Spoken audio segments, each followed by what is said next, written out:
Dhanashree, I would really love you to talk more about RDI. RDI is Relationship Development Intervention. Correct. And before going to what is RDI, we need to understand why RDI. What is the neurotypical brain and how does it grow? It's like a dense Amazon forest, strong neural connections, and at the same time flexible also. They can shift the gears. So flexible and highly connected, integrated neural connections. But how does that get built? Through that back and forth interactions. In the early years of life, where? Home. Who is giving that? Mostly the parents. Our goal should be, how do I build the neural integration? You need to give experiences. This is the base of RDI. If the child has some speech issues and he's not chewing, the therapist says, you make him blow. Say, for example, bubbles. When the child is bathing, you create foam, right? So while in that moment, can you take a moment, keep the foam on your hand and just blow? Now that makes sense because the context is made now. But in a therapy setup where we are traveling and then there you are applying foam to the body. This is my experience. When I took my son for occupational therapy to a very renowned place. She, made him naked. She just kept his underpants and she's put him in a corner. And I'm looking from outside and I'm saying, are you doing this? That was the last day I did. I said, this is done. Applying foam, I understand. But how do you go there?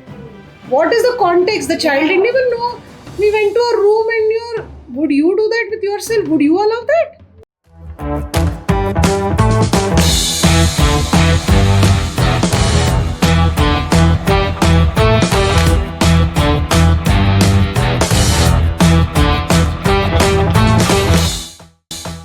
So, welcome both of you to the Dolly Show. Thank you. This is what makes the Dolly Show unique. We have our professional, who is Dr. Dhanashree, and we have our parent, who is Dr. Gayatri, with us. So, we are so glad that we have both of you, and a lot of things that we are going to discuss a very different aspect. So, let's start first with ma'am today. So, ma'am, you are a doctor, an MBBS. So, what made you get into this field, and what was that inspiration that led you, guided you to serve these children on the autism spectrum? Yeah, I'm actually also a parent of a child on the spectrum. Wow. So my son was diagnosed when he was 2.5. Until that time, I was, practicing in public health department in Mumbai as a medical officer. It was only after his diagnosis that my journey in autism started. And, that whole saga where, parents are confused and that 1 year of denial and guilt. कैसे हुआ? ये नहीं हो सकता है. And as doctors, the word autism has come, like it's just one word in our pediatrics textbook. So ऐसा बहुत rare लगता है कि ये क्या है, मतलब इस पे तो question भी नहीं आया exam में कभी. तो ये क्या हो गया? So then, I ventured into this world and I realized that there's not much awareness. And even the professionals, the doctors are really not, very clear on it. That's, as a parent, I realized because, when I asked why this has happened, how it led, there were no answers because they said it's still in research. The only thing we know is, as doctor, you have to, mentally be ready that your child may require rehab in future. He will never be mentally independent. So that was a little disheartening because my son used to read newspapers at the age of 2. He was hyperlexic. And he would write any spelling in the world. Like he never needed to learn phonics and all of that. He had already surpassed that stage. So I realized that when something is of his interest, he's really good at it. Something is of his interest, he really likes to play that. As long as you play his way and you don't add anything from your side. He's good. He has good attention. He looks at you. Everything is there. But the moment you want to do something different, hyperactive, no eye contact, no focus, no concentration, running around, behaviors, lot of isms. So that was I could really understand it, but I didn't understand why this is happening. And that's what took me on a journey outside India. In US, I attended a lot of trainings there. Mm. And slowly, as a doctor, it gave me a edge, because I could understand the literature, the medical literature, the neurology. And then I realized that this has got something to do with the brain. Okay? It's a different way of processing.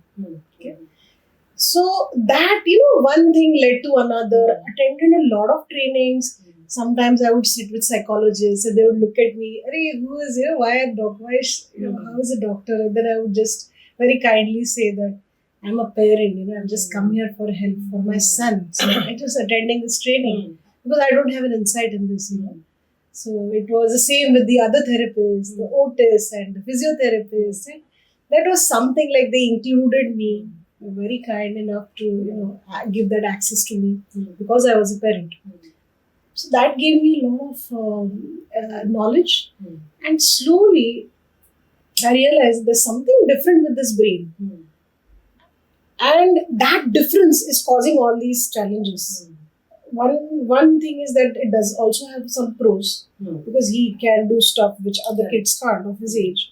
He's a genius. He was more of high functioning, but at the same time he does have challenges in his social skills, and there's the self development is weak, and the physical skills are delayed, a lot of sensory issues. And I realized these are obstacles to his growth. We need to work on it. We can't just look at the bright side and only nurture the potential without working on the challenges. So that, I think, as a parent, this clarity came really early to me. That theek hai, acha hai, this he has a good he's good in stuff. But what about the other things? As human beings, we seek connections. We thrive on connections. And he is not wanting it. How will he survive on his own eventually? I mean, I don't care about really how much he may be educated less. But he needs relationships, isn't it? That's what makes your quality of life different. We cannot stay alone in society. And after some point, I will be old. I won't be able to be with him. So then what? What after me? Correct? So I need to make him mentally independent, not just work on his physical skills and sensory issues. This is all great. But what about mental independence? Can I leave him on his own even for 2 hours? Will I be okay as a parent? That was the biggest question. And that's when, through my all this journey, I came to know about RDI, which is Relationship Development Intervention. I read about it. Then I, looked into the website, and the beauty of that was that it was a parent training program. So that really helped me because that was going to equip me now, which I was seeking. Because I realized, this is a long-term thing. I'm going to be with him 24 hours. Not any therapists, not any doctors. Yes, they are all going to guide me. But at the end, I have to do stuff. And the problem was not that he didn't know how to do things. The problem was that he was not interested. That made me realize, why is he not interested? Why is he not seeking on his own like the others? That led me to RDI, and that answered my questions, that there is that innate drive that we have, which is the growth-seeking drive that is present in infants. That's delayed. That's lacking. He is not seeking growth. And the reason is because everything is so overwhelming. The noises, the lights, the sensory aspect, very overwhelming. This is a very fragile system, very overwhelmed. There's a lot of information overload. Okay, because as we all know, the brain is processing, differently wired. We can say now neuroscience also says that there's weak neural integration, right? Some parts of the brain, they are highly integrated, and some parts, especially the prefrontal cortex, it's not adequately wired. The connections are weak. And that's the reason why the higher mental skills, or what we call as the executive functioning skills of the brain, are delayed. And that's required. That these are the core problems. These are the foundations on which social skills are built. So that's when I realized that it's not what is happening mostly in India is we are working on symptoms. Speech delay, go to a speech therapist. Okay, you have physical skills delay, go to an autist, okay, or a physical therapist, or you seek medicines for hyperactivity. This has happened like a standard protocol, even with doctors and everyone. But what about the core problems which are causing these? The why question, very important. Are we asking why? Why is there behaviors there? Why there is this communication delay?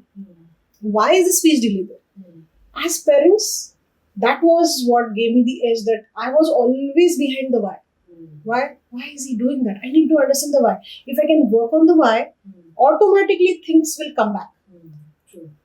So that why answers I got in the RDI program, because everything, all the knowledge, RDI, Dr. Stephen Gutson, who is the founder of RDI, is a renowned clinical psychologist, and they are into research, and he has put together the latest research in autism all over the world at one place, organized it in their website. So you get insights to all the papers, all the journals, the articles, and the research that's happening right now in the world, which is kind of really breaking. It's like debunking all the myths that what has been practiced with the children for years and years, the therapies and all. And when they saw the adults on the spectrum, what is today's bitter truth? Maximum adults are on the medicines. Psychiatric medicines for anxiety, depression. Today, adults on the autism spectrum are not really having issues with skills. They're good at it. They know how to, all the activities of daily living. They're good at it. If you tell them, they'll do it. If you don't tell, they won't. So they're all prompt based. As long as the parent is giving instructions, they will do it. Problem is not in doing. Problem is they don't think on their own. And then when there is some change, they will, go to behaviors, shout and scream. And as when the adults do it, the society is not so accommodative. Right? So then they end up in rehab. So we have all these bright, beautiful adults who are in rehab. Okay, when they have so much bright potential, they end up in rehab. So that's what the researchers, the renowned people who have been doing research, and neurophysicists and neuroscientists and psychologists, all of them, they realize that what is wrong now? Why are we landing up in rehab? Even the other special needs, say, Down syndrome or other uniquely abled children, okay, like someone who has a hearing issues or who has vision issues, okay, even they have a better quality of life because they don't have problem with social interaction. They can make friends.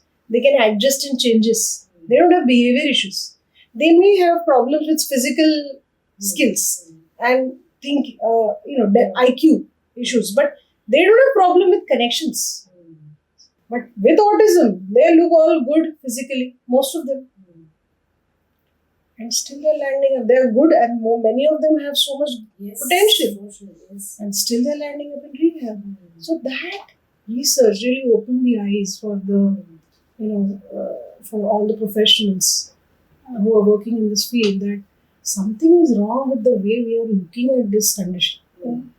And that's when they realize that we are working on symptoms more than the core deficits which cause this. So let's discuss this more in detail, because we exactly need to know what this thing is. So let's delve deep once we finish with ma'am.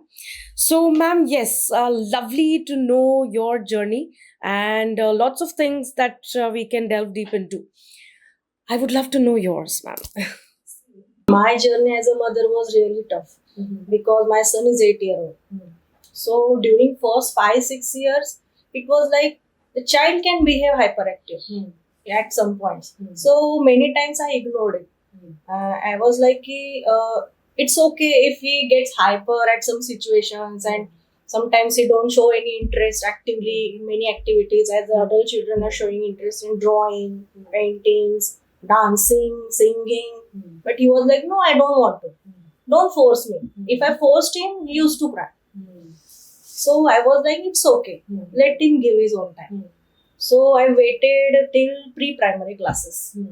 So at that time, it was not a big issue for me because I was kept ignoring it. Correct, yeah. But when he shifted from pre-primary to primary class, the academics also changed. And now that academic stress is going on in his mind now. So his behavior got increased. He used to cry a lot while going to school. And even at night before, he used to wake up from the dreams. Oh, mom, please help me. I don't want to go to school. I want to stay with you. Please don't send me. Don't leave me alone. These was his words. In sleep, I mean, When he got up from the Hmm. sleep, he used to say those things to me. So I was like, what is What is happening with happening? him? He's just a hyperactive kid. So I didn't know at that time that hyperactive also comes in under autism because I was not aware. Even if I am doctor, I was not aware about those things. So I thought maybe the school pressure making him like this. So I changed his school. First class we ended up in ICSC board, and from the second class I thought maybe SSC board will help him because the syllabus intensity is less in that board. So we shifted him to SSC board. But thing got worst after shifting it because number of children increased, the atmosphere changed, the syllabus changed, teacher got changed, everything was changed around him. So he couldn't took it. So I thought, what is happening? What is happening with you? So I stepped away from my practice. And maybe I thought I'm not giving him sufficient time to connect with me, to connect with his friends, to connect with atmosphere around him. So I discussed with my husband ki I want to do this.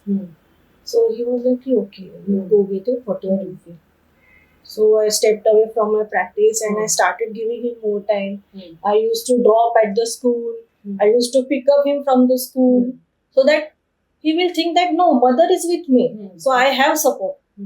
So let us be whatever we are going through. So, but there also after some days he started crying.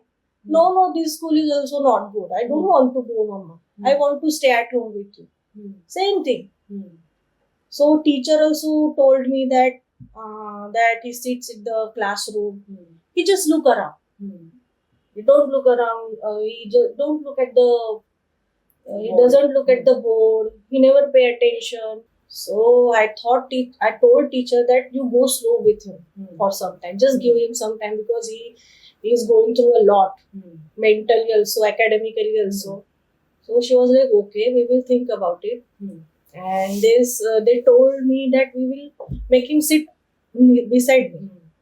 So he was used to sit alone beside the teacher. But there also he didn't improve at all.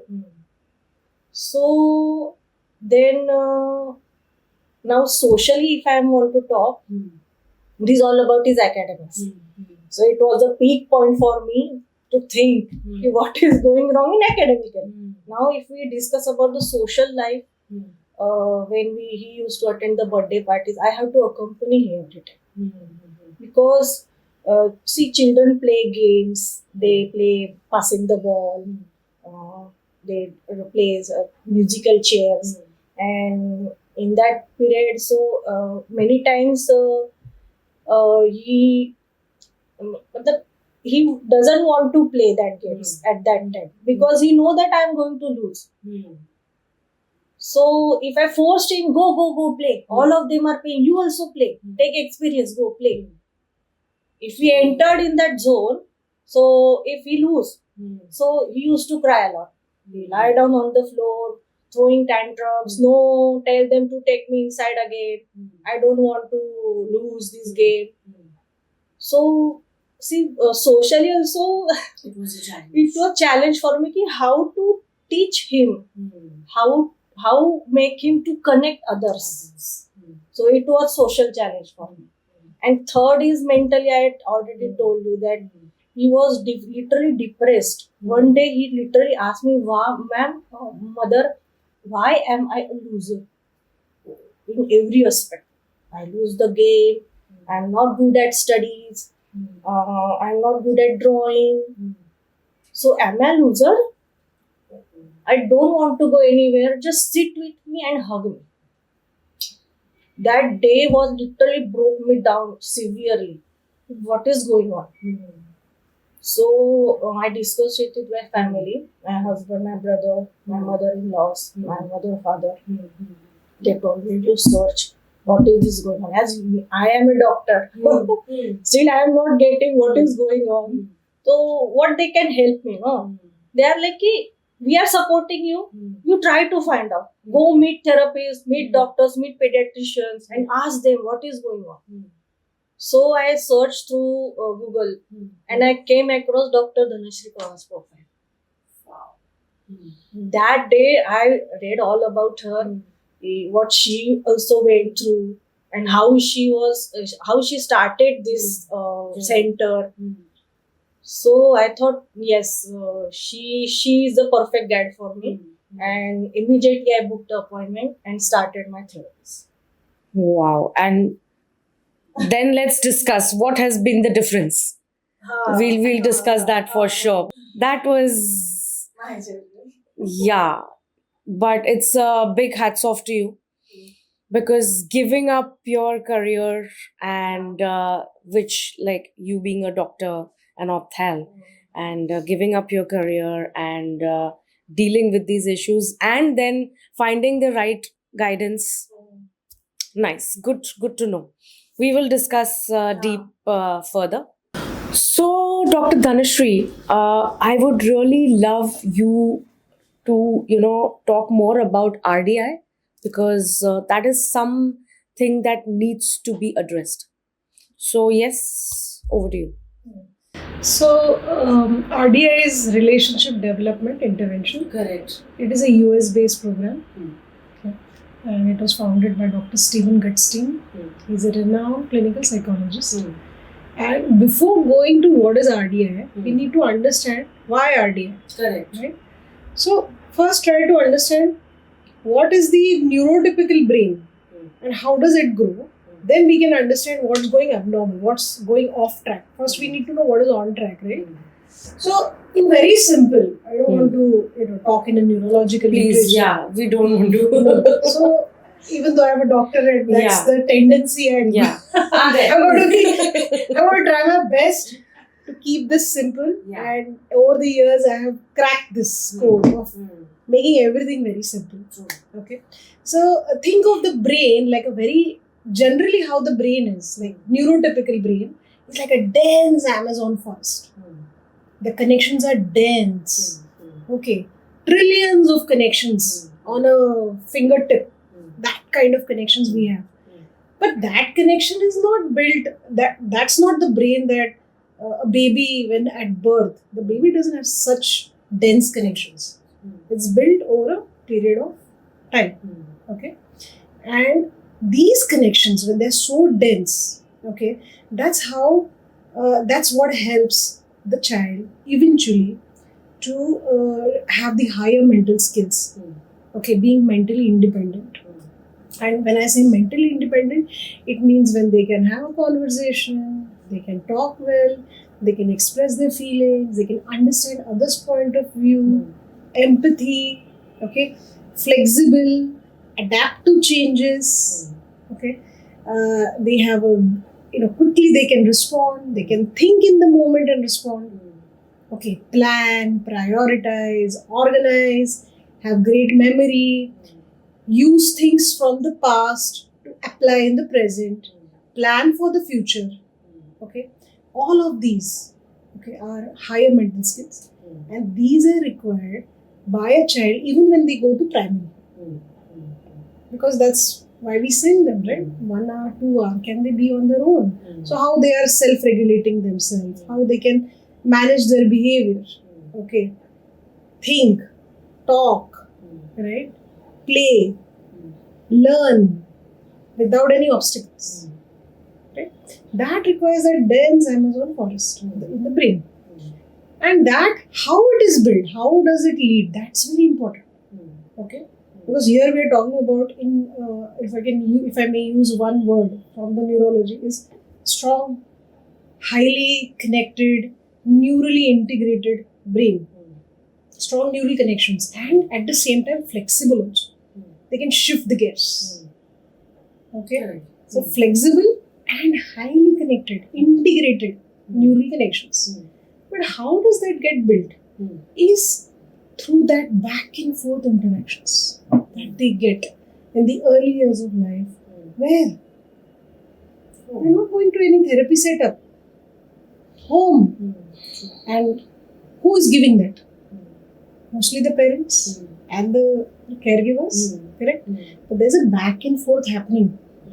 It's not just the parents doing everything. There's a response, appropriate response given by the baby, the infant, and that leads the parents to do more, to adjust, okay, and Correct. sustain the play.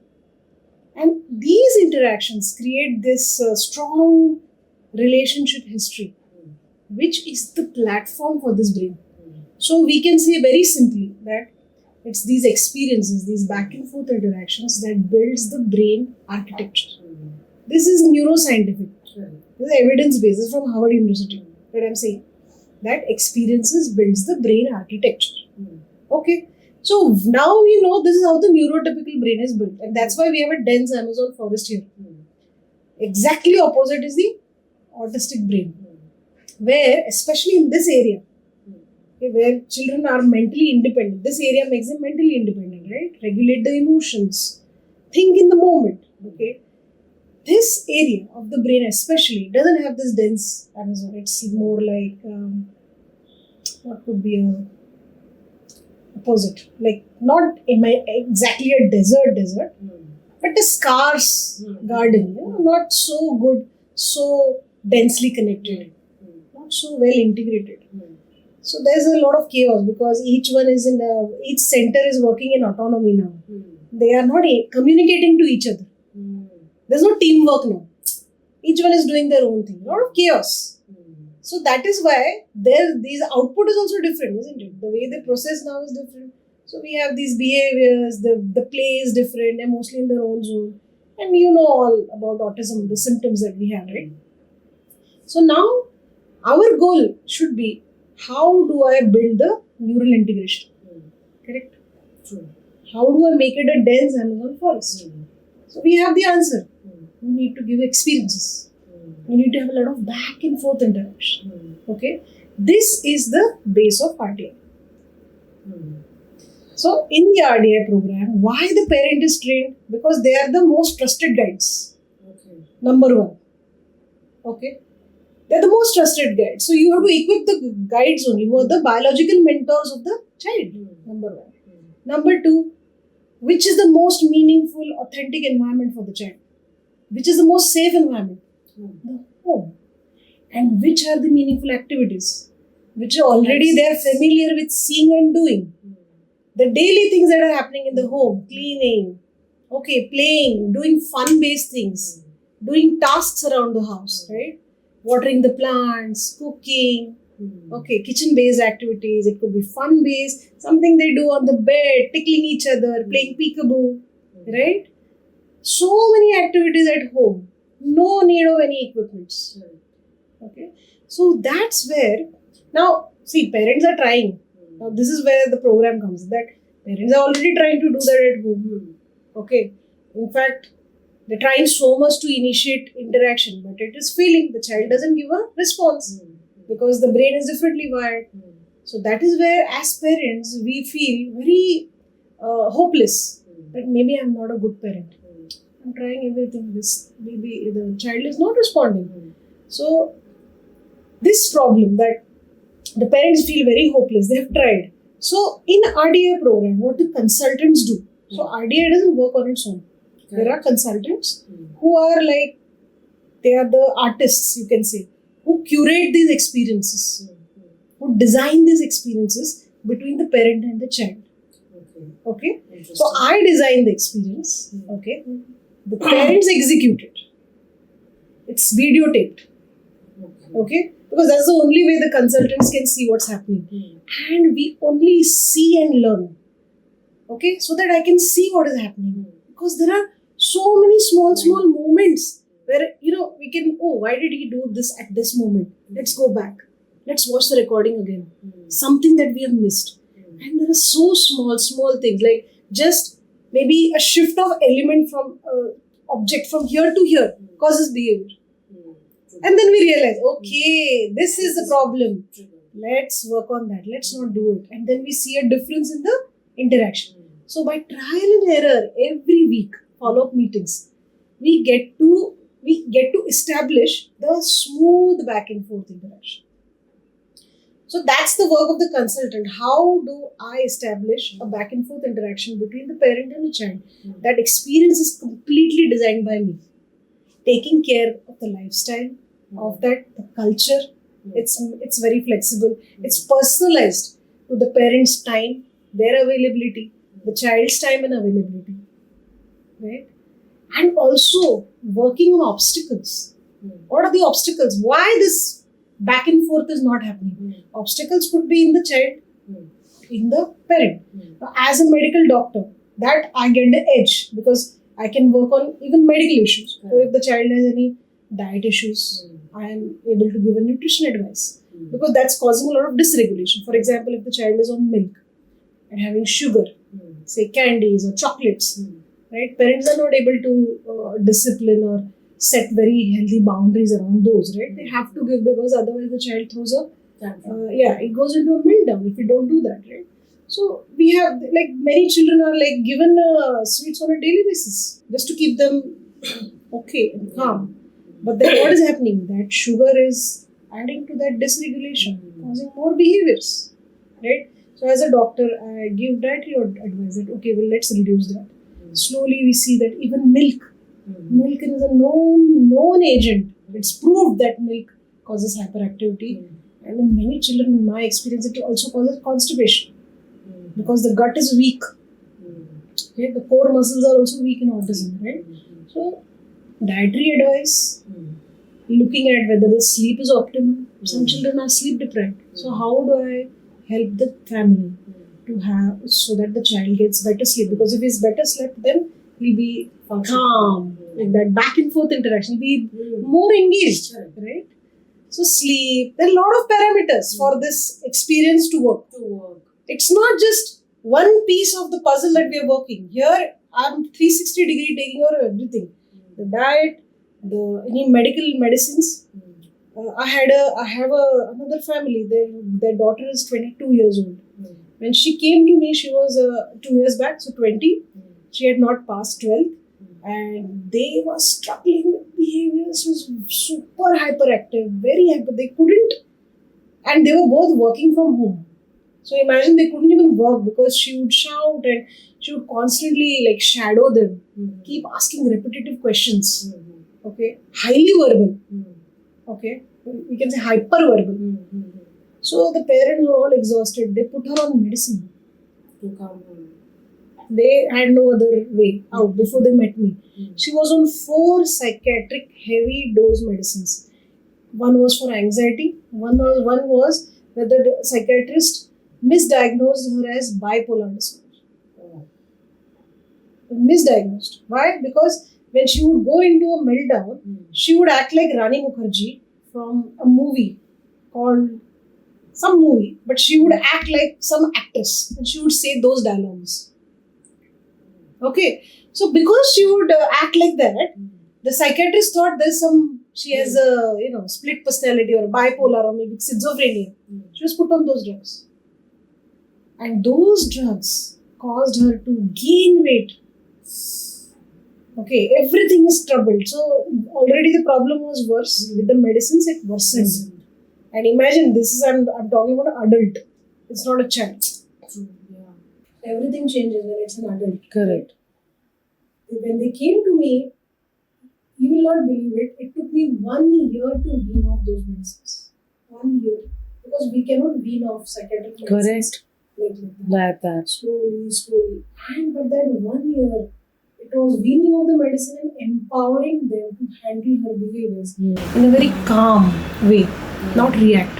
So a lot of work I had to do on the parents' mental health. not the child. First was to work on the parents and make them mentally strong. Okay, so there was a lot of counseling, a lot of those belief systems that they had, clear them. So a lot of counseling was involved. 1 year I was just weaning off the drugs. Now, just day before yesterday, she's passed her 12th. And the parent has said that we achieved it without medicines. So wow, you're creating magic. Yes, it's I like can magic. say that I am because just the strategist. The magic is created by the parents. So that's the beauty of the program. I mean, when you are empowered as a parent, and what is the best part? I see not just the child growing, but the parent growing too, the family growing too. Because everybody is happy, they are able to lead normal lives. What the diagnosis caused a shift. They don't know what's normal. Like other families, they see the other families and they see, oh God, when will we get this fun? The children are talking, sharing their experiences, sharing joy. They are not exhausted just to take attention from the child. It's by default the child is paying attention. Here we have to work so much just to get one moment of eye contact, one moment of gaze from the child. So there's so much of comparison and that makes it's very disheartening. But that whole shift where they are able to lead their lives and parents are able to pursue their own personal dreams. Now that because they feel so empowered. So many of my families after 1 year, 2 years, they say, I joined the dance class. Because that was my dream. I wanted to dance, but because of the diagnosis, I could never do that. And now, I've slowly picked up. So I want to do something for myself. Then they start going on trips. The couple has never gone on any vacation, taken a vacation for themselves because they couldn't go. So here now they can leave the child with the grandparents or with their relatives because the child is now they can regulate themselves. So it's easier even for the relatives now to handle, and the couple is able to enjoy a vacation. That's success for me. That's fabulous. I would really love to know from the horse's mouth that what has the shift that happened. Yes, we have heard it from the therapist. She has passed on the magic. I would love to know how has the magic worked on you. Yes, over to you. See, I told you already what I faced. Yeah. Then after the appointment, I met her. It was almost in July 2024, 6-7 months back. Okay. Oh. And I got result in 6 months only. Yeah, I can see the smile. I could see your expressions while you were, talking about the symptoms, and I can see that shine and glow on your face, which says it all. Yes. So I met her in July. She explained me, my family also, that how the program works, and it is all about the parent-led approach towards the child. And then I told her that okay, I'm ready to do whatever you say, and I'm always there with him because I left my career also for it. So she told me that okay, we will start next day only. So we started therapy immediately. And she told me many strategies to apply it in what she said previously, that we used to record a video and apply those strategies in those activities. So we started that thing, and I literally felt that yes, definitely these strategies are working. Within a span of 15-20 days, his hyperactivity decreased a lot. Wow. Because he never used to sit at one place. If he sits here, he will say, Mama, it's boring. Let's go outside. It's so boring. He doesn't want to sit only anywhere. Now he sit at one place at least for 30 minutes. Oh. Yeah, without complaining. He just sit. Okay, he will look here and there, but he will sit at one place. Then after 30 minutes, it's okay for the age of 8 years. So he says me that, let's go. This was very major effect I have seen, shift I have seen. Because he was not able to sit only. Wherever I take him in any social functions, he used to run around and he was very hyper talkative. So people were like, oh, it's okay, he talks a lot. He talks very nicely. For them it is normal, Yeah. but for me it is not normal. Yeah. No. So his hyperactiveness and his hyper talkative behavior also decreased a lot. Now he talks meaningful sentences. And he started gazing also recently in 10 days. So Oh. from 10 days. Maybe it is for 2 to 3 seconds, but he started at least. So if I talk to him, he first look at me, say. Then I say something, whatever I want to say. Then he again do his own words. Then his non-verbal communication, understanding of non-verbal communication has increased. See, understand if somebody is looking at him angry, so you understand that person is angry. Stay away. If person is greeting him, he look at the child, his friend, greet him, hi. Oh. Wow. He greets his teachers also now. Because I changed it. First thing I did, I withdraw his name from the school. Is what I was going to ask you. How has it been academically? First thing I did after discussing with her, I took out his name from the school. I told him that we are not coming now. And she told me that we will go for a National Institute of Open School in NIOS. So his academics will be covered in that thing. So I was like, okay.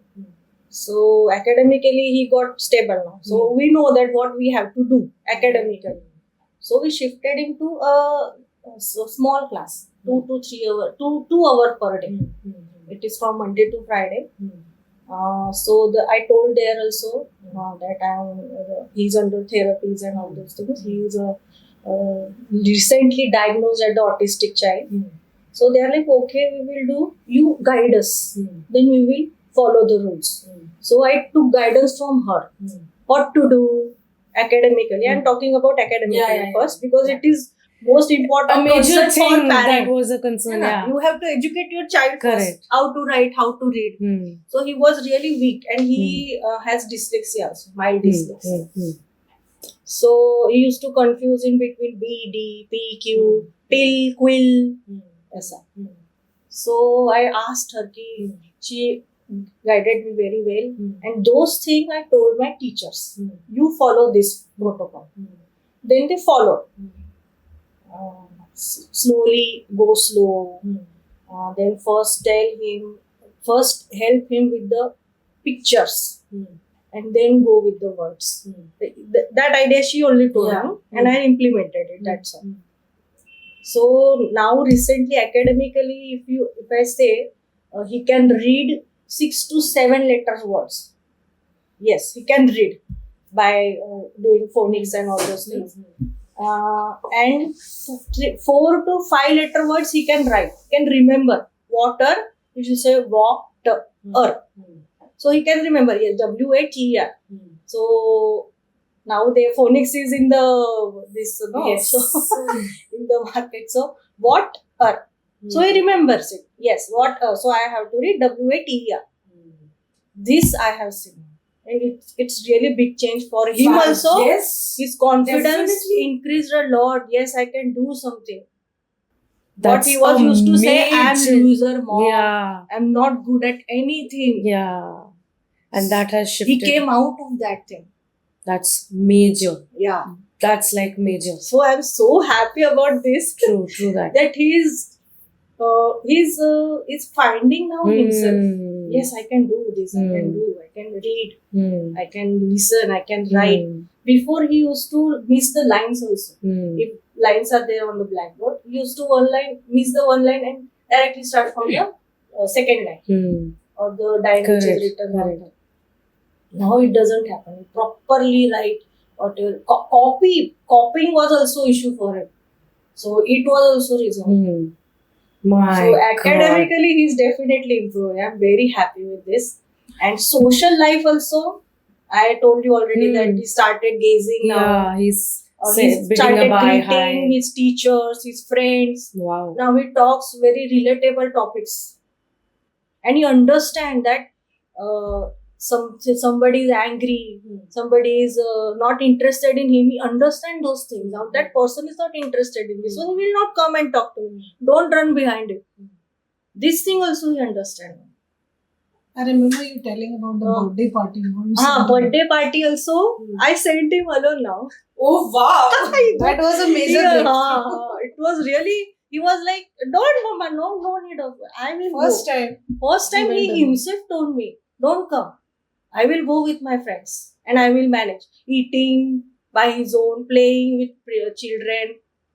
And the hostess, the lady who had hosted that the party, party. she also sent, she was kind enough to send videos of him. How he, so we could actually see, how he's behaving and how he's engaging with them. So you guided her that So how did she know that she was supposed? Her friend whose party it was, She sent me the videos. and she showed me those videos. That see how he I'm not here. improved a That lot. was the first time in life that she had not gone with him, because other children, they didn't bring their moms. She used to only be the one Okay. person there. Yeah. So it was already very awkward for her. Then what am I doing in this party? But she couldn't help it. She had to go, just for her child doesn't behave, weirdly. Yeah. But this is the first time she felt confident enough that okay, I think I can let him go, and he was also confident enough that he will manage that. He can he could manage that. Engage. Tantrums. I can what he was totally doing. understand the joy that you must have experienced at that. This all is those success. moments. This Yeah, is success. success. Yes. Attending a birthday party, being able to Yeah. go up on your own, being able to share the joy when you see your child happy, engaging with that crowd, Exactly. having fun, okay, not getting dysregulated. I think that's the most successful thing Yeah. as a parent. From such words to such a shift is like a major success story. Wow. Because a lot of parents also these days need guidance. They also don't know. So I think RDI is needed by. No, it is even my neurotypical families are doing because of screen addiction. Yeah. People come to me only for that. Then I say, okay, do the training, and within 2-3 months, come on the It's screen. Because with neurotypicals, it's a faster process. They don't have the obstacles like autistic kids, na? So it's a faster process, but it's beautiful because you're building something based on love.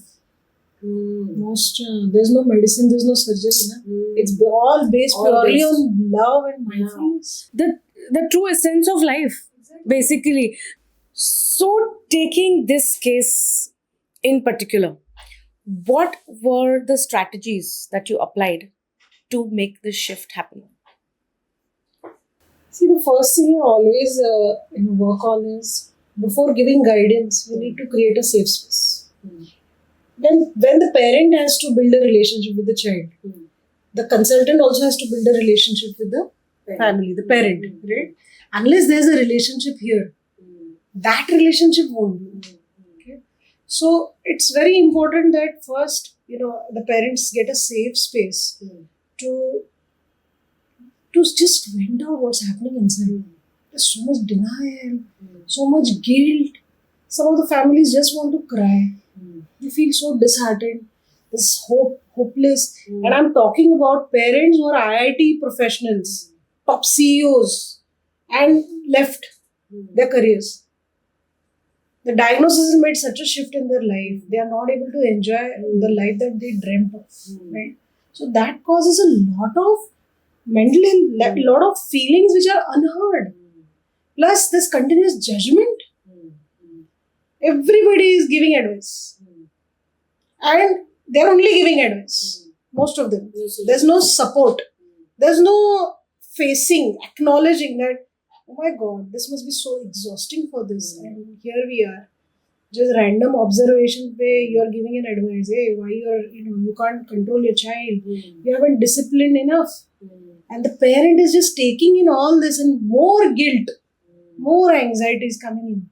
Now, when already that parent is in so much of, stress, how will you expect that parent who is in stress is going to calm that child? What about that? And this is the problem today, that when the diagnosis is made, all the spotlight goes on the child. child, maybe just make him better. I mean, what should we do? He learns these skills faster. Everything is about what, how, make him that he behaves properly. Everything is shifted there now. But that parent who is the person 24 hours who has to take everything is just ignored, I must say, by the whole system.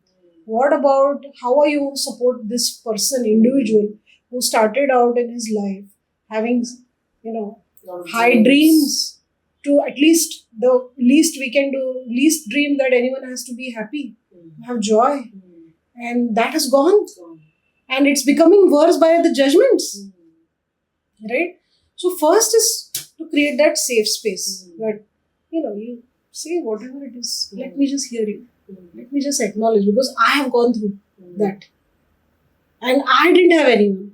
So I understand what it feels to not have that safe space.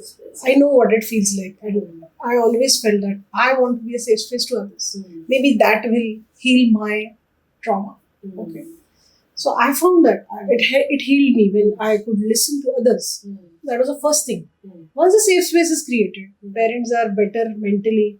They start, working on themselves. So I always advise, do meditation.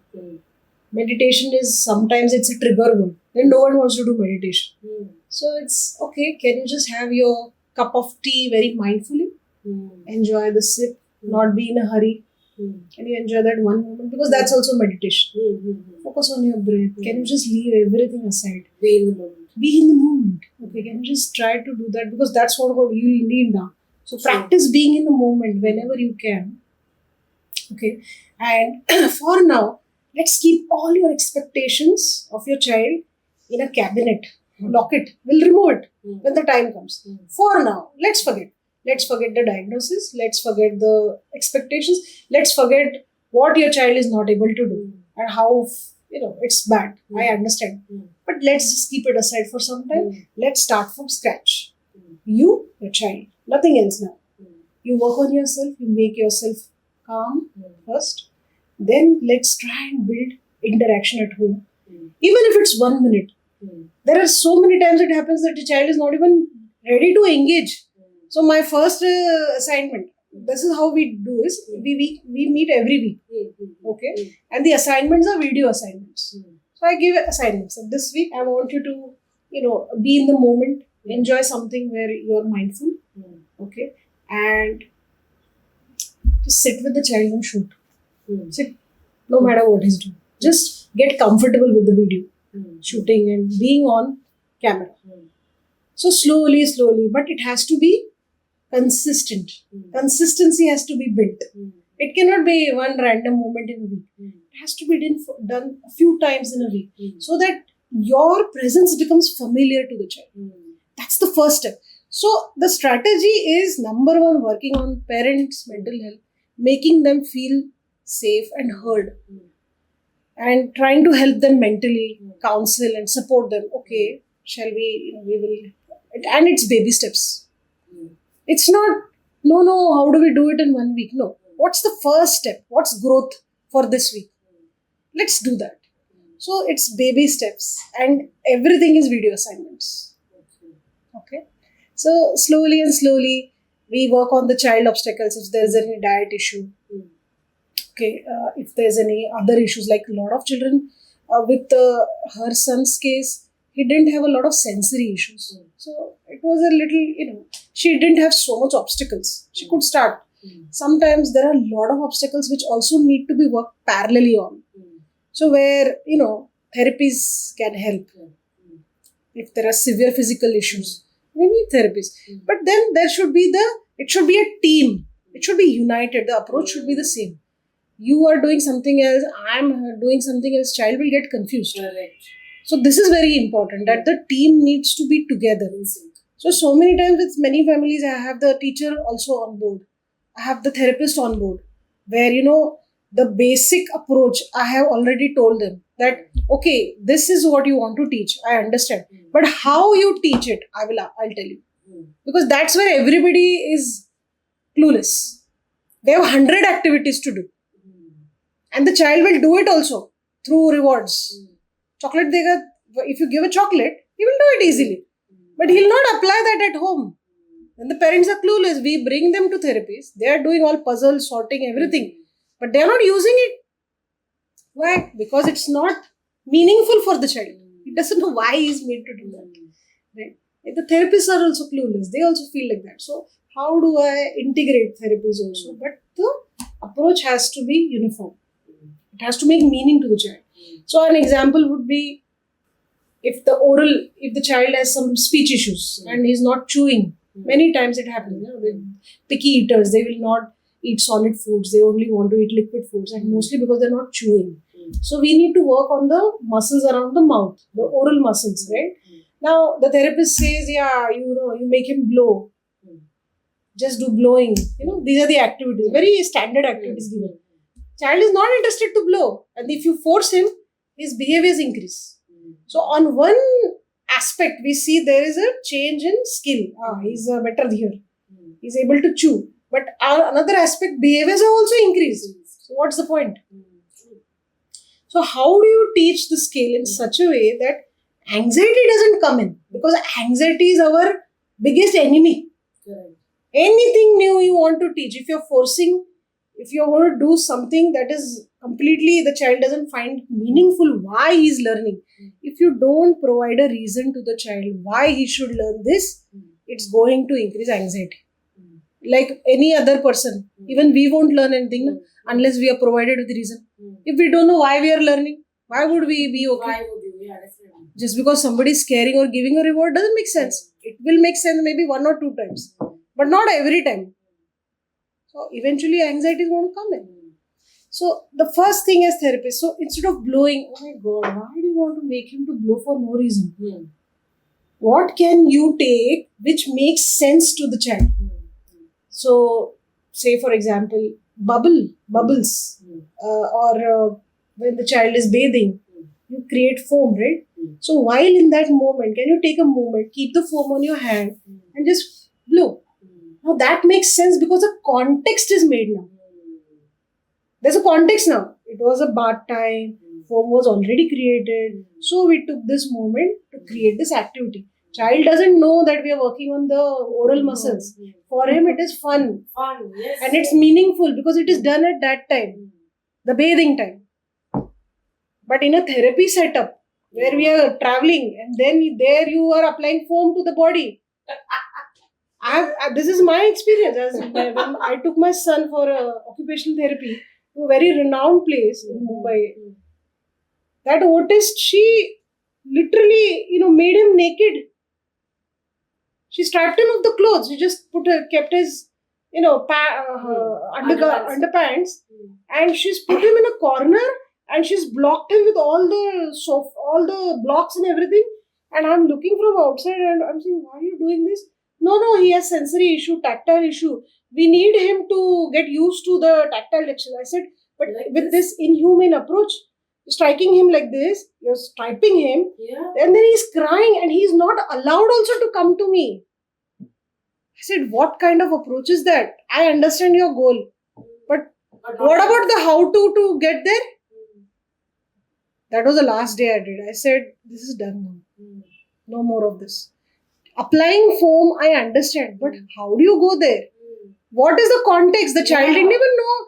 We went to a room and would you do that with yourself? Would you allow that? Never. You need to have the right. There is no integration of child psychology with therapy. I understand your goals, but what about the psychology? What about the emotional health? What about the mental health of the child? Trauma is being created in learning the skill. So you're creating skills at the expense of huge childhood traumas now. And we have seen the effects of that. 8 years, 10 years of therapies, still the child has severe behaviors. Yeah, this will create another. It just keeps the behaviors change. Yeah. And eventually we are still in that maze. We have not come out of it. We're just running around for years and years. So, what is important is, first of all, is working on your parents have to work on their mental health. They think that when my child will become better, I will be okay. You have need to- to be first okay. You need to be first okay. To It's pour like out. right in the when you're traveling by the plane, Hmm. what the air hostess is saying, Hmm. put your oxygen mask first Hmm. before helping others. Problem here with parenting, we think no, when he'll be okay, I will be okay. That doesn't work. You be okay. You detach your emotions from the child's condition right now, irrespective of what your child is going through. You have to learn to stay calm, okay, and be okay and not react. Because that is going to work. 50% of your problems will get solved just by this. So, working on your mental health then is consistency, building consistency in interactions. And then, what exactly we do in the interaction is we are establishing the back and forth.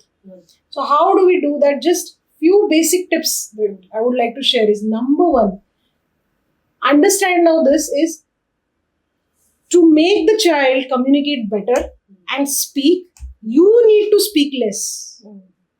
Yes. The biggest myth I'm debunking, because majority of the parents that I have met in my 10 years of my career as an autism professional and myself as a parent, I had this myth that I have to speak a lot to make my child speak. Wow.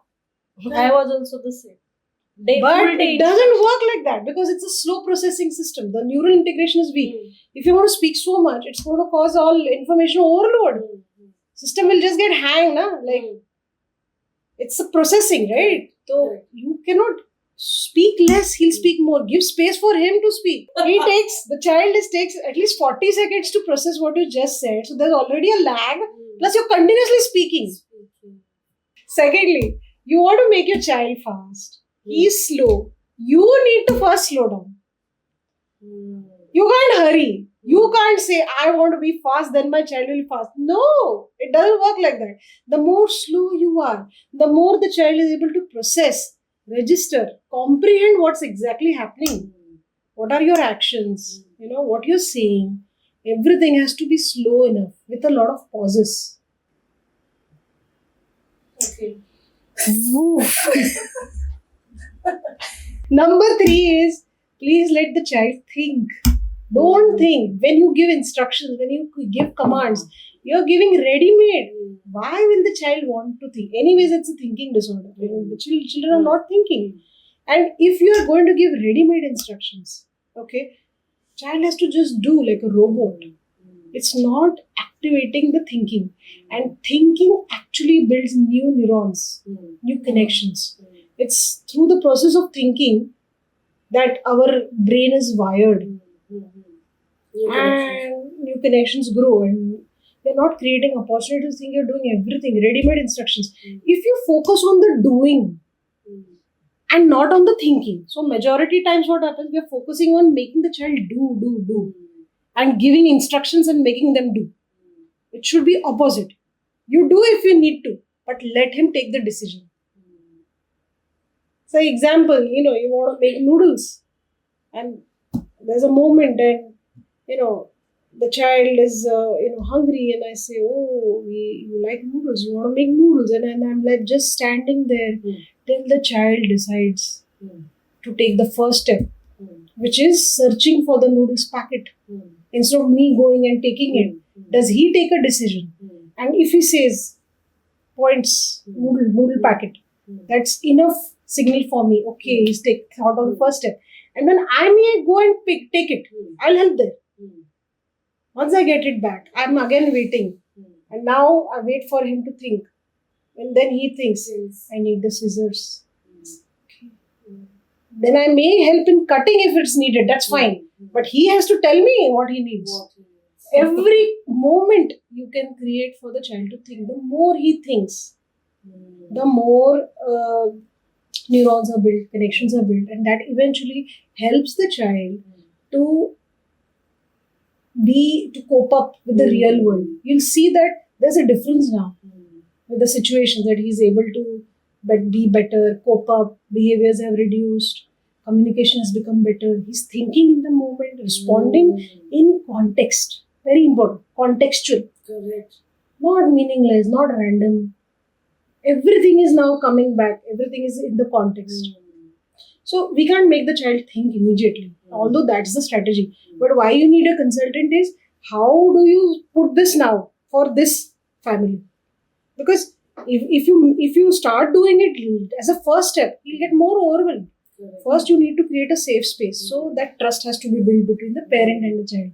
Once the child feels safe enough to engage, then slowly the parent can create opportunities, small moments in that interaction where you make the child use his brain. Yeah. Okay.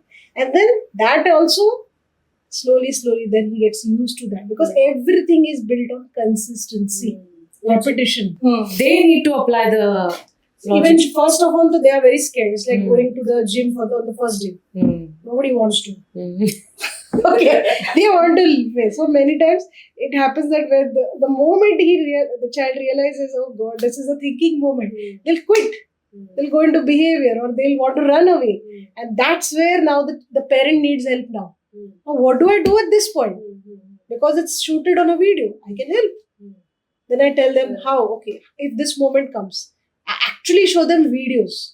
They see and learn. I do it and I show.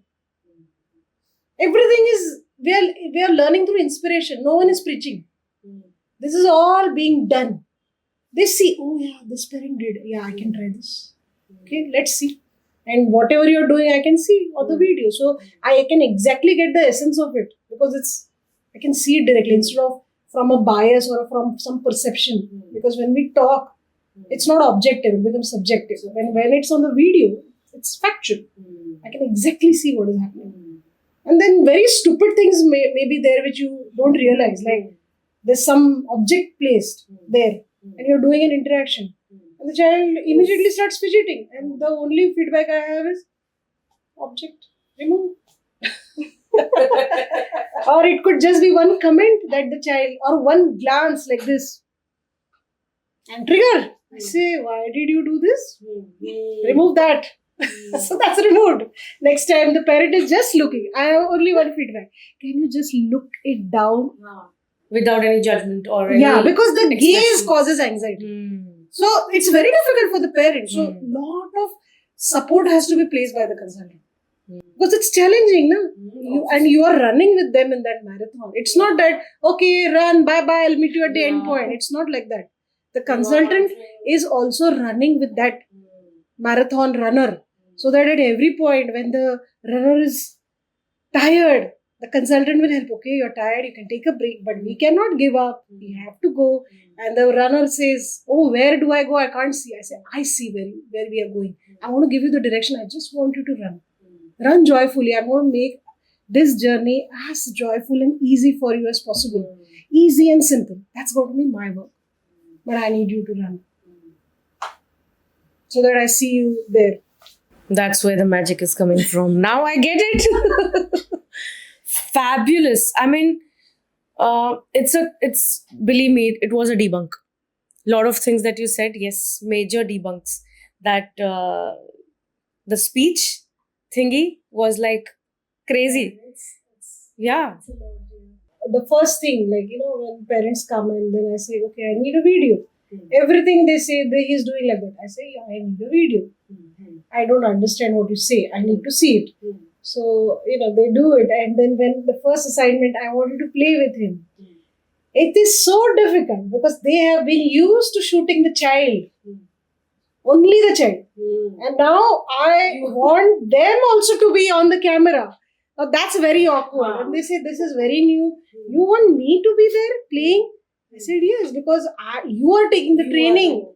The child will be fine. You are the training. So I am looking at you only. But it's not a judgment. It's not a parenting test. I need to see what is the baseline interaction that you have so that I know what I need to work on. So that's very new. Very difficult because when I place myself in this situation, even I would be like, oh God, now I'll be scrutinized. Yeah. The first thing I have to say. my flaws will come out. Then what about my husband? He might, Dekha, it is you only. A normal thing, na? That, see, this is what you were doing incorrect. Or even for that matter, family members. See, here you were going incorrect. Is why this is happening. So all those things is That's why the videos are confidential. Yeah. No one can see it. Only the parent and me. So we don't. It's completely confidential. Secondly, what happens many a times is the moment they have to be on the video, they think they have to entertain the child. So they go all loud and childish, they'll have this huge expressions. Drama. Wow, and this and that. And you see the child is completely frozen. Itna, so much they are doing and still the child is not ready to interact. So they'll come and tell me, see, you see me, see how much I'm doing, and see him, see her, look at that. What is I am trying my best to interact. See, the child is only not interacting. I'm telling you, there's a problem, na. The child only needs. Let's say, okay, can we just go back? Can you please remove all these loud expressions? Are we so loud in general? Yeah. Like when you go out, when you meet your colleagues, friends, your family members, are you like this? So, no. Why are you being like that? No, I thought, no, everyone, the therapist or whoever, they have said, you have to exaggerate. Otherwise, the child is not noticing you. And in this context, I remember my own experience when my therapist had told me, you put bindis here, like a bride, like an Indian bride. You put big bindis here. That way, your child will learn to look at you. Or you can wear a hat or a mask. And I was, see, now I am a doctor. I'm not used to drama at all. We are science students. Yeah. We're not art students. Anyways, that's not in my genes. I'm an expressionless person. And now you're telling me to act like a joker just so that you're funny enough that your child will look at you. Yeah. I said, how many years will I be? Exactly. I cannot be like that all the time around my child. That's really, it's, even if he looks at me with that reason, I don't accept that. I want him to look at me because it's fun to look at her, or she's my mom and I feel very happy to look at her. A natural way like other kids. Not because, other kids will look at their mother even without the costume and puppets. Yeah. They don't have to act. Then why is this? No, but that's the only way. There's no other way. I said, there may be some way. Maybe you don't know. Let me find it out. Let me explore. So that's where, this problem that parents, this is also myth. They think they have to be very loud. It's not actually. And actually when they stop becoming loud, that's when you start seeing that the gaze, the child is making eye contact, looking at your face. Really, there's a moment where there's joy, emotion sharing. It's called as emotional attunement. You see a moment of attunement that both their joy is synchronized. They're having that moment of joy together. And that's so beautiful because that has never been. They sense that true connections as well.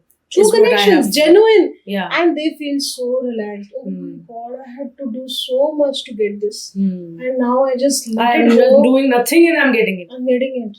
Oh my God, like that's like that moment.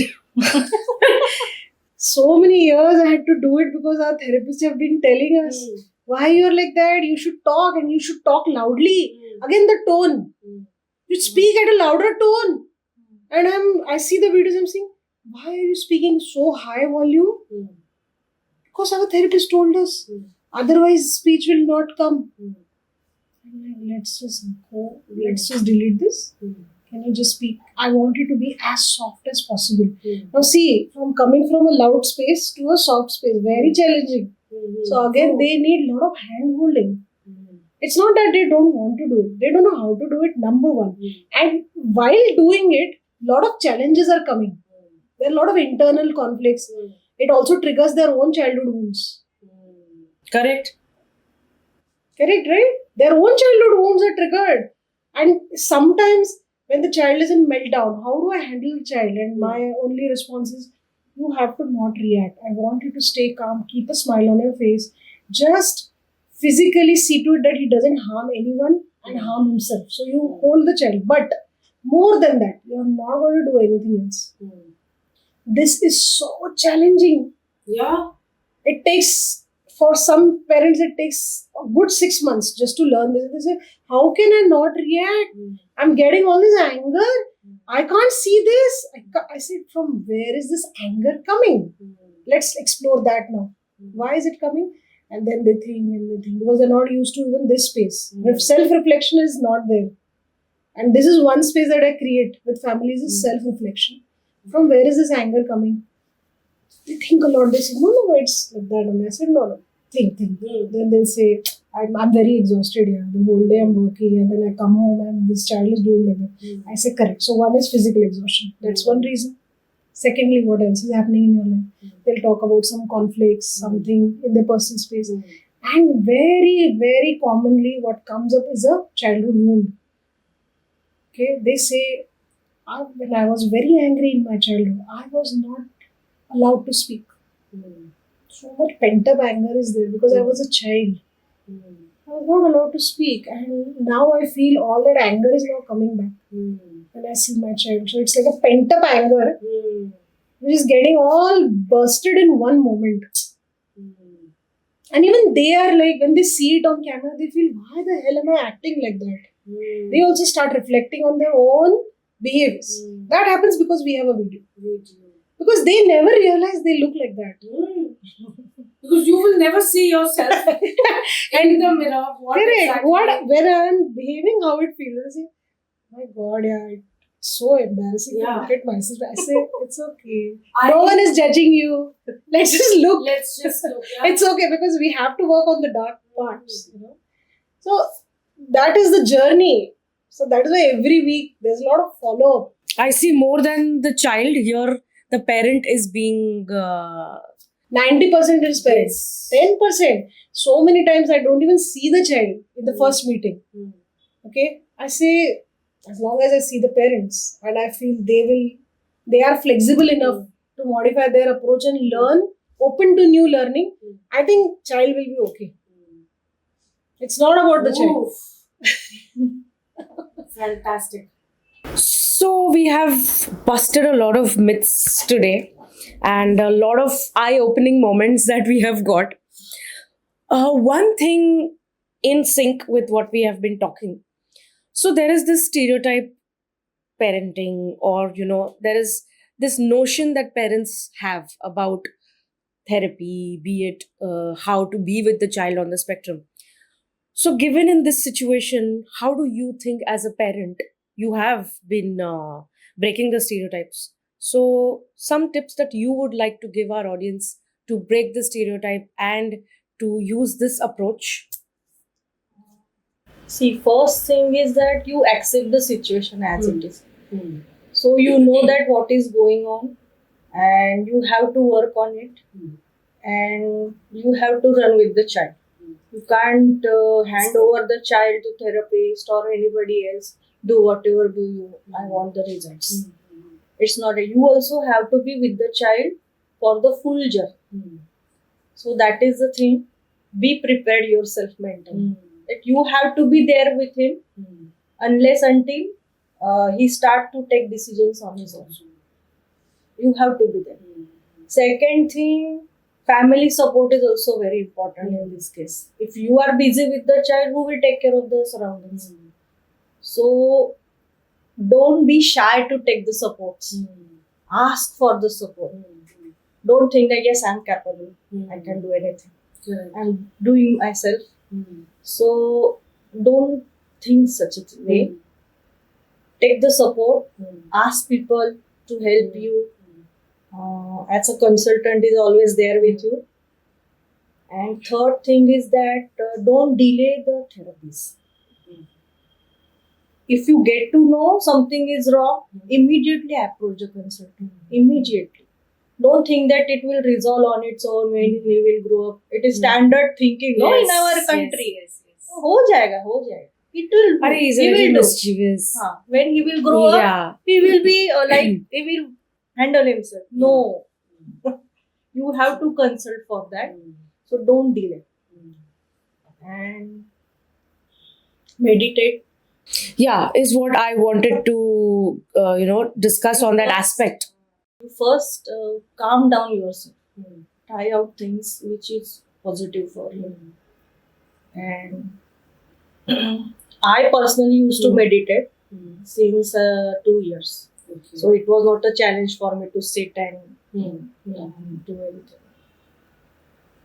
So for the parents, if you have some hobbies and anything else, do give some time, For that. 5-10 minutes per day, and try to calm down yourself. Keep yours. It definitely helps to keep your thoughts positive. Positive. And share all the things with your consultant. Even it is minute thing, go and approach your consultant. This I am facing. Please help me. Even it is stupid thing. Maybe it is a very big issue for you. It is stupid thing, but from their perspective, it is very important to discuss it. So be open to your consultant. Wow, you're blessed to have such an amazing consultant, believe me. She is very spiritual person also, and she support the parents' spiritual health also. She always suggests that do something, meditate, whatever you feel, to be a positive state, to be in the positive state. So everything is negative going on around us. So we have to help ourselves. So she is very big support for that, and she will help also. If this not working, you try this. You try some breathing meditation. You try some yoga. If the parent don't know how to calm down himself and he is not in the practice in the spiritual way, so she definitely helps in that also. May we have a few insights on this same topic from you? Yeah, so my journey into spirituality also started with the diagnosis only. Because I questioned a lot why I'm in this field, why did I get this child. There was a lot of inner struggle I had during this point, and that's after, of course, my RDI training and me as a parent doing it. I realized that RDI it's a mindfulness program. It's based on mindfulness. Okay? It uses all the mindfulness tools, non-judgment, slowness, slowing down, being patient, not reacting, responding.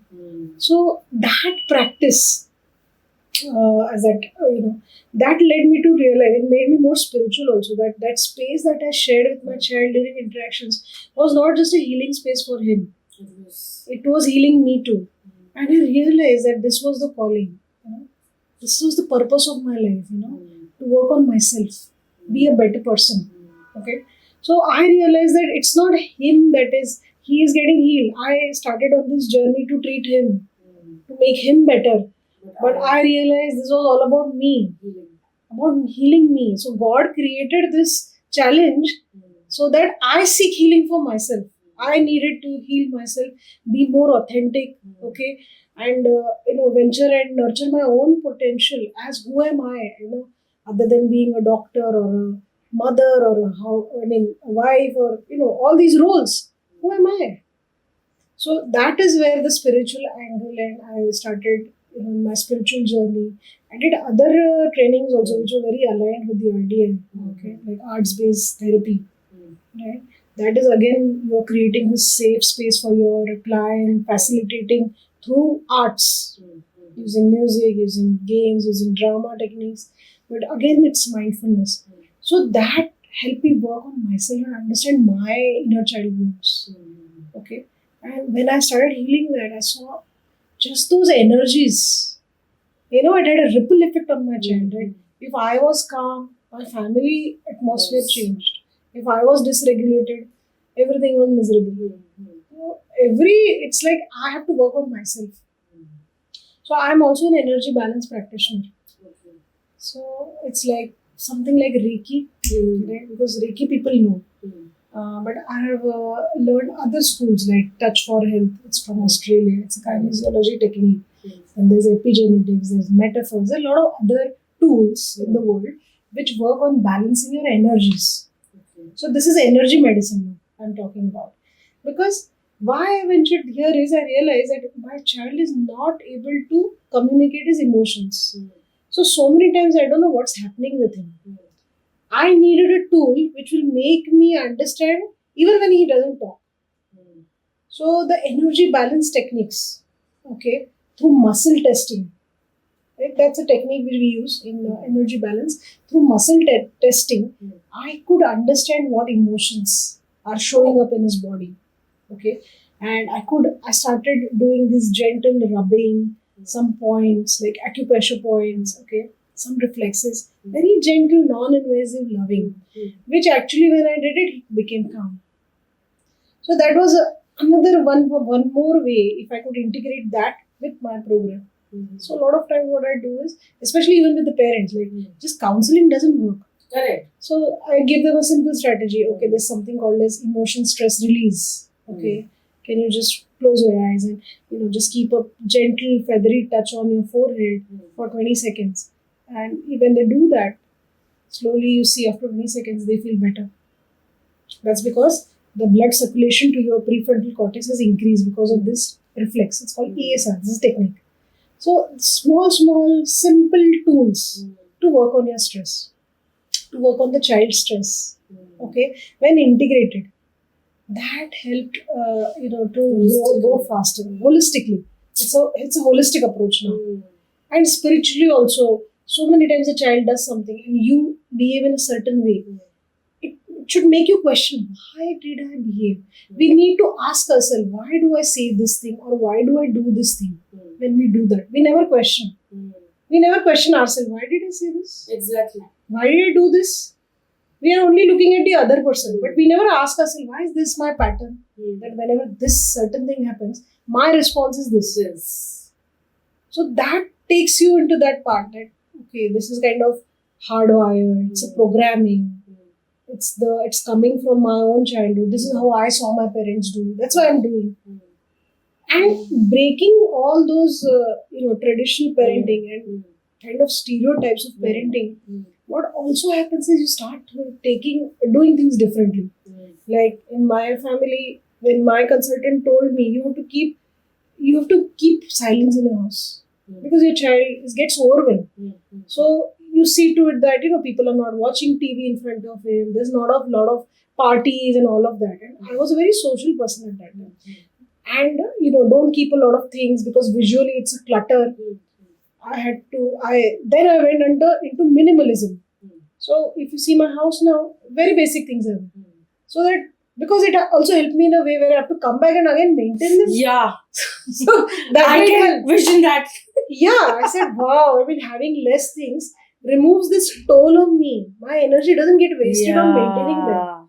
So see how it leads to one thing and the other. That this has come from autism, but it's actually helped me also to reserve my energy and give it to better things. Correct. Second thing, talking on the phone. Don't talk so much, you'll get overwhelmed. I stopped talking.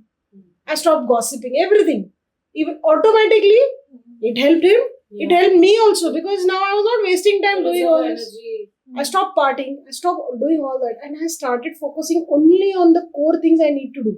It helped me keep relaxed, only be focused on the main things of my life. Okay, which is my work. Which will my enhance kids. you. Yeah, it'll be more productive instead of doing all these things. So, and I could give time to myself also. But this is very productive, very conscious decisions I could take. So when I'm doing that, I'm trying to do very different from the family.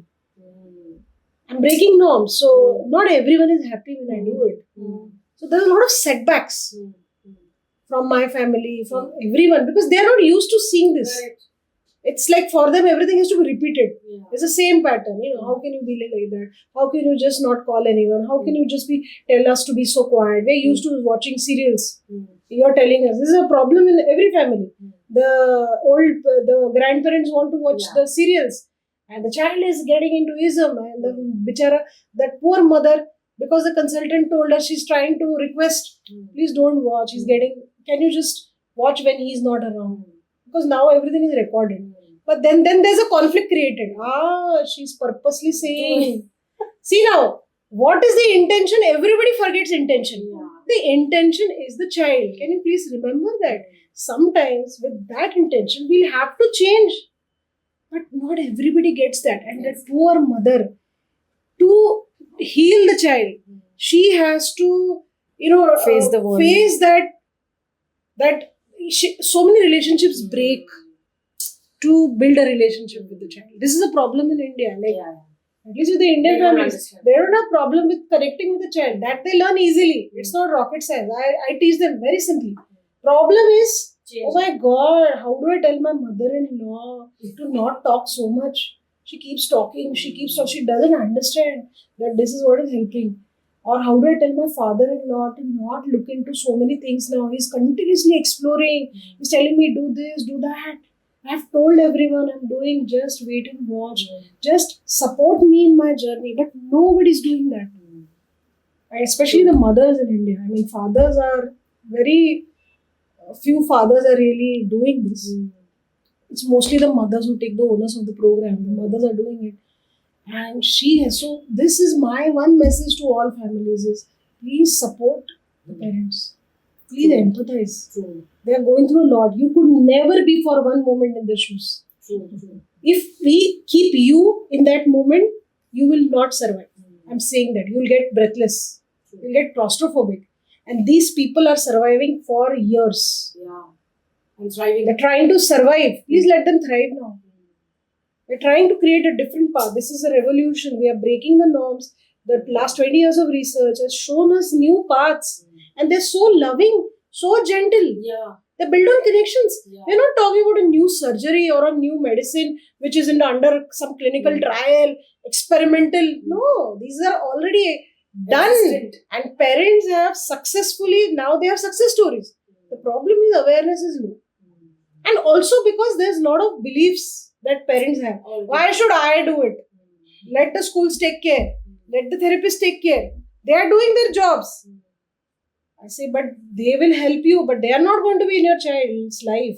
The main thing, the brain architecture, you have to build because you are the most trusted person.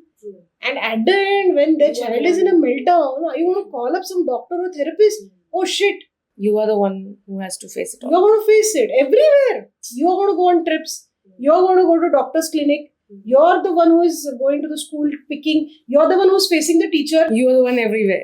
You're the one everywhere. Imagine if you equip yourself, you can train 1,000 people again. Correct. You can train a therapist. You can tell them, okay, this is what it works. And not just tell. You can show the video. See, I've done this. See how I did it. What's the problem? Why can't we share as parents? Even parents, no, it is not that only professionals can train. Correct. You know, parents can train because parents have the maximum experience. Yeah. They are the ones who are the first hand knowing everything about the And child. it's not just the experience. They have a purpose. There's a passion. Every day they get up. They have a meaning. Money doesn't bring that motivation. Child brings. So that intention, your passion matters. That's why they get so much patience because it's their own child. A therapist and doctor will not have Will that not have. patience. Why will they will not Come on. connect at that level where a parent can Correct. You have that power. Why don't you use that connection only to build these challenges. To work on these challenges. Oof. Great.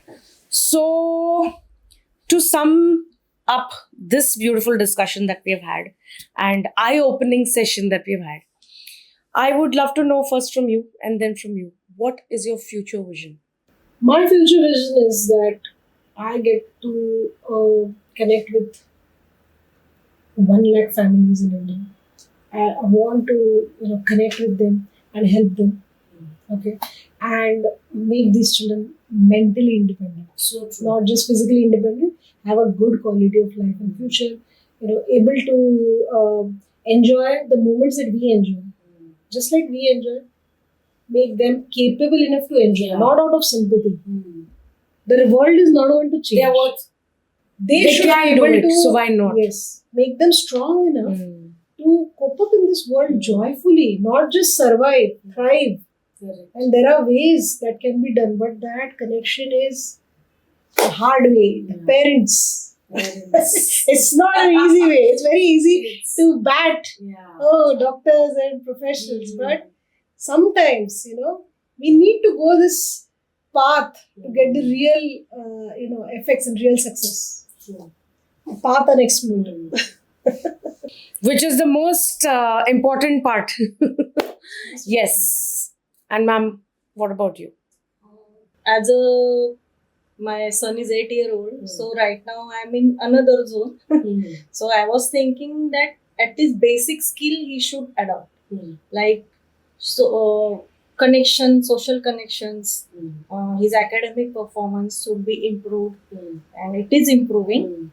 So, and third thing is that I want him to be self-awareness, what he is feeling, and expression of that feeling. He should be able to tell what he's feeling about situation or about the people around him.